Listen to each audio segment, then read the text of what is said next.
ఈరోజు Malkajgiri police station పరిధిలో పటేల్ నగర్లో నివాసం ఉంటున్నటువంటి స్వరూప గోలి శ్రీకాంత్ అనేటువంటి తల్లి మరియు కొడుకు ఇద్దరు బిలాల్ అహ్మద్ అనేటువంటి అతని ఇంట్లో కిరాయికి ఉంటున్నారు. గత సంవత్సరంన్నరగా కిరాయికి ఉంటున్నారు.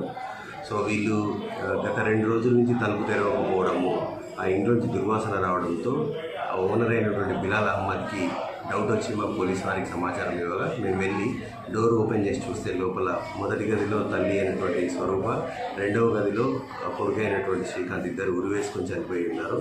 దీనికి సంబంధించినటువంటి కారణాలు మేము పోలీసు వాళ్ళు విచారణ చేస్తున్నాము. ఈరోజు ఆ బాడీని షిఫ్ట్ చేసినాము, గాంధీ హాస్పిటల్ షిఫ్ట్ చేయడం జరిగింది. కేసు రిజిస్టర్ చేసినాము. నెక్స్ట్ వీళ్ళకు గతంలో అప్పులు ఉండేటువంటి విషయం వాళ్ళ యొక్క ఓనర్ ద్వారా తెలుస్తుంది. మనకు ఫైనాన్షియల్ క్రైసిస్ అనేది ముఖ్య కారణంగా కనిపిస్తుంది.